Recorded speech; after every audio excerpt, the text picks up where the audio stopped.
6:23 now. The state of Colorado is taking a lead role in suing a telecommunications company accused of making billions of illegal robocalls nationwide. Our Patrick Nelson is looking into the allegations and why fraud experts say this could be a landmark in a moment for defending against those annoying and risky robocalls.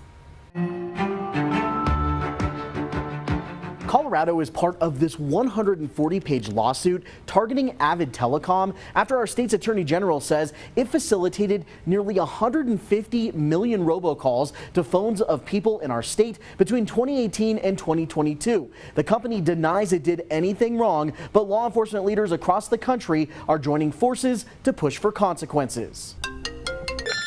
There are people afraid to pick up their phones because they know so many calls are scam calls. Colorado Attorney General Phil Weiser says during the last 5 years, Avid Telecom facilitated robocalls that included harmful scam and fraud calls like IRS imposter calls. They are an enabler for the robocallers. They provide the technology knowing that there are these scam artists who use it.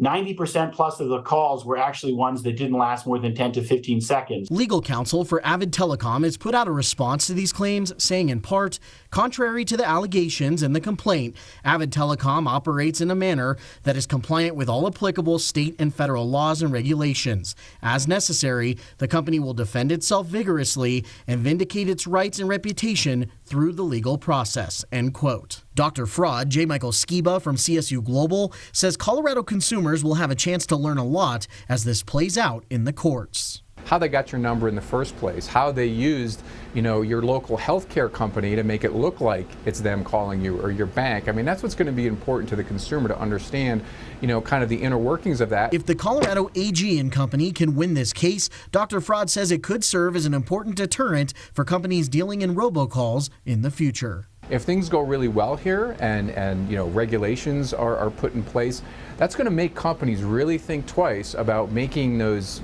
kind of questionable decisions about selling consumer information, about those aggressive sales tactics. Working across the aisle, attorneys general from 48 states and Washington, D.C. say they're seeking meaningful accountability when it comes to robocalls. We don't see enough examples of people working together to solve problems. But on robocalls, we've got a powerful such case, and we'll stay on it.